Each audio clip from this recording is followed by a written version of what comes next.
Sometimes the story you think you're going to write takes a swift and decisive turn, as can be the case in boxing, where the outcome of a fight that seemingly is all but decided can swing the other way with a single well-placed blow. My original notion was to commemorate the career of Argentina's greatest boxer, the late Carlos Monzon, who wrested the middleweight championship from Italy's Nino Benvenuti on an emphatic 12th-round knockout on November 7, 1970, at the Palazzetto dello Sport in Rome. Toward that end, I again watched the tape of Monzon's performance that night against his fellow future Hall of Famer, for the purpose of assessing his rightful place on the list of the division's all-time greats, a who's who of the ring that includes the esteemed likes of Harry Greb, Stanley Catchell, Sugar Ray Robinson, Charlie Burley, Marvelous Marvin Hagler, and, of more recent vintage, Bernard Hopkins and the still active Gennady Golovkin. There are those who would place Monzon at the front of that exclusive line.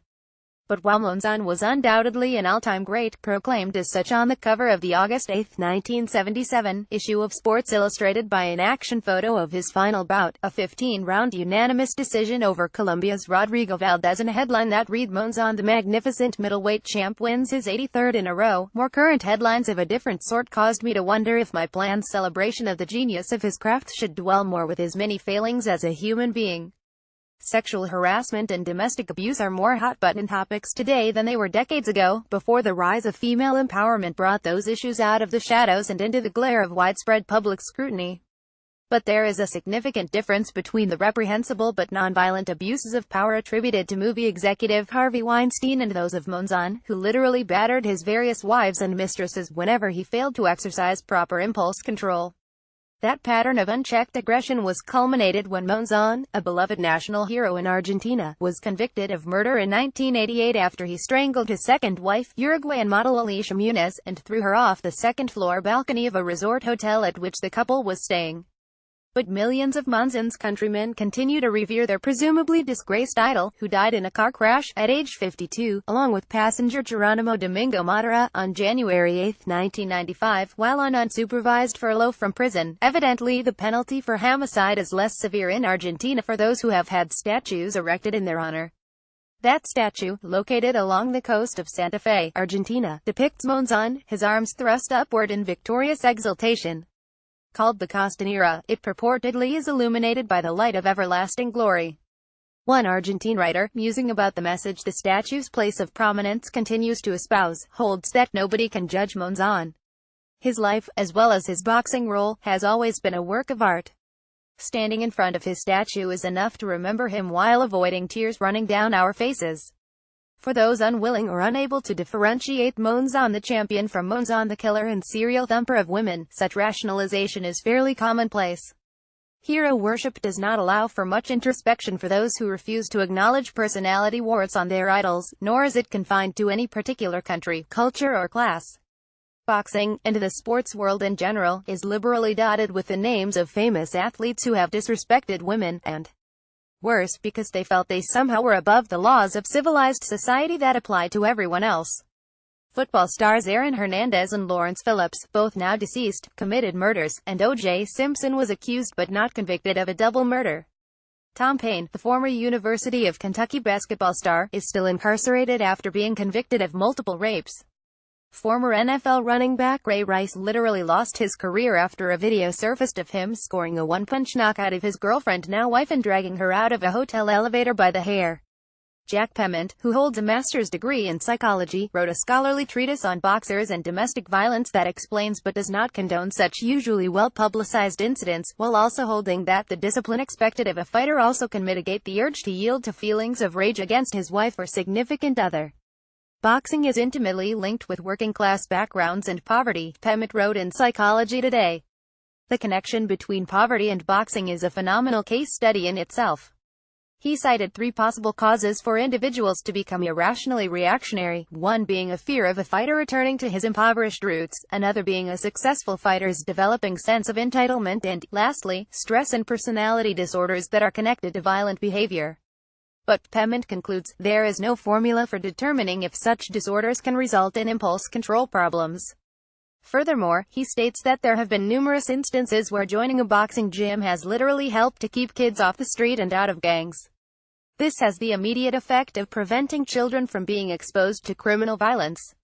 In the infinitely complex quagmire of human behavior, there will always be exceptions to these things that lead to domestic violence, but this is why I think boxing has probably helped to reduce aggressive outcomes outside the ring, rather than encourage them.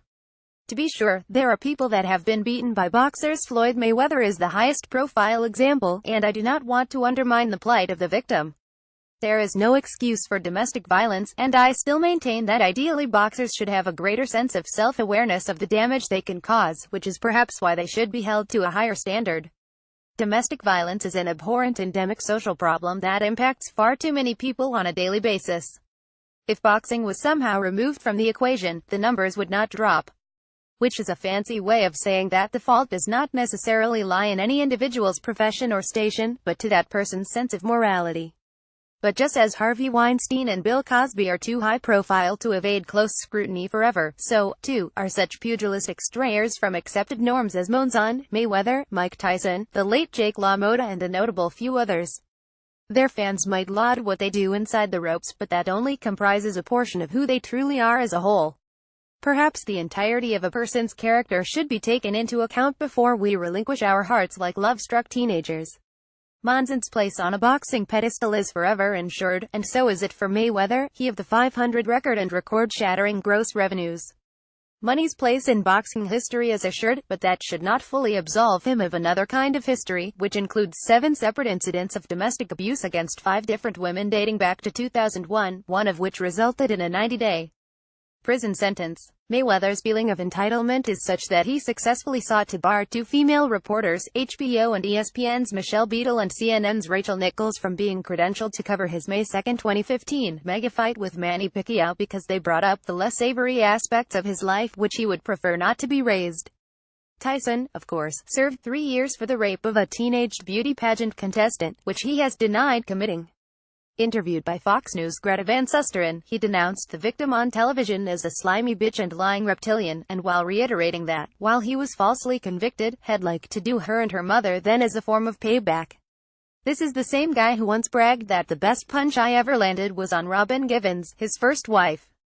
LaMotta, the Bronx Bull whose sometimes sordid life was chronicled in the 1980 Academy Award-winning film Raging Bull, was 95 when he passed on September 19. Asked once by the second of his 7 wives, Vicky, why he felt the need to beat her, LaMotta said it was because he loved her and he thought it would serve to frighten her into staying with him. Everyone has faults, some more pronounced than others, and we all should take a good, hard look in the mirror before casting stones at anyone else's glass house. It's okay to admire a fighter for what he does inside the ropes while entertaining us. But it's always a slippery slope upon which we venture when that admiration causes us to lose sight of the bigger picture, which is how each and every one of us places in the tapestry of human existence. Check out more boxing news on video at the Boxing Channel. To comment on this article at the Fight Forum, click here. Share on Facebook, share on Twitter, share on Google.